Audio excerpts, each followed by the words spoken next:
Hey guys, and welcome back to another one of my videos. In today's video I'd like to show you how to join two granny squares together. So I'd like to show you two methods. They are so quick and easy to do and anybody can do them. All we're going to need is a crochet hook or an embroidery needle. So I'll start with a needle. So I'm going to take up some orange yarn so you can see where my stitches are. I'm just going to thread this up.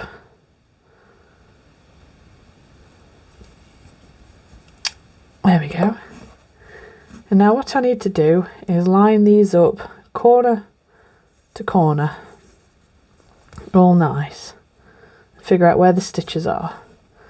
So I'll take my needle and my bright orange yarn. Obviously you'll use whichever yarn you finish with, so it should be white, but I want you to see my stitches. I'm just going to go through the very top of the corner, pull it through, then I'm going to go around the back of this one into that top corner, pull it through, and I'm just going to tie that into a nice quick knot, because we can tuck this tail, we can weave it into the works at a later date. So next, I'll move that onto the back.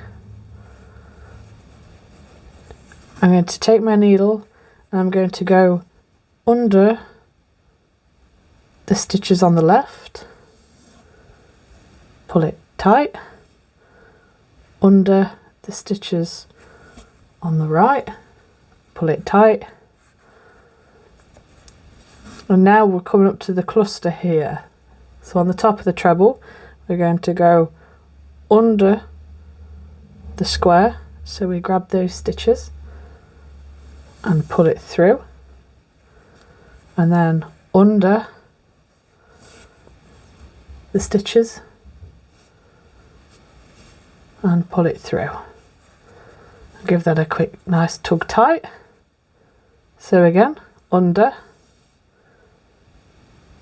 We'll go under,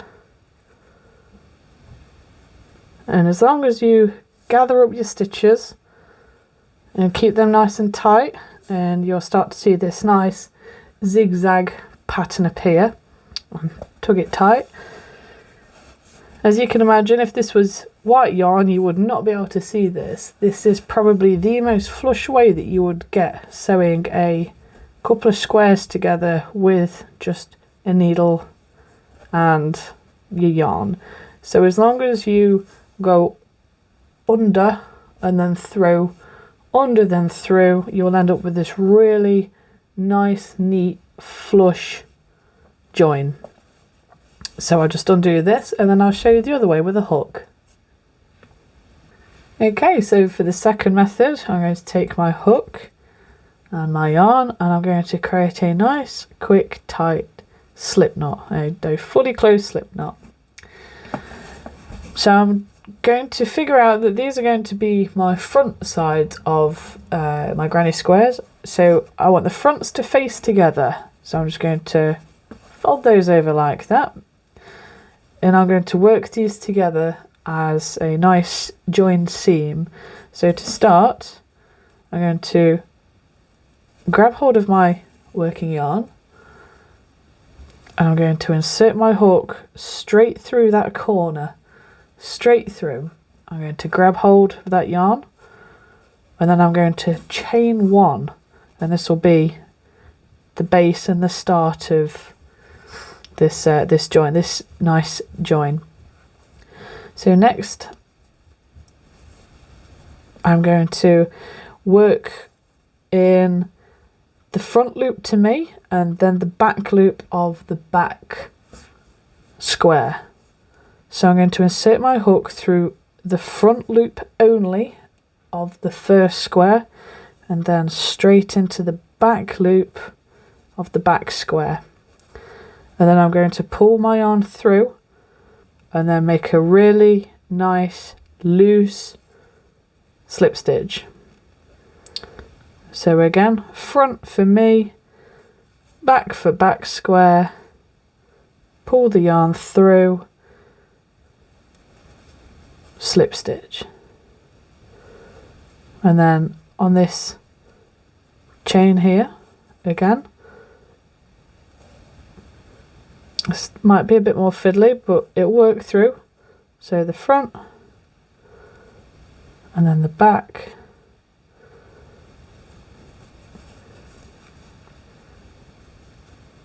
and then a nice slip stitch.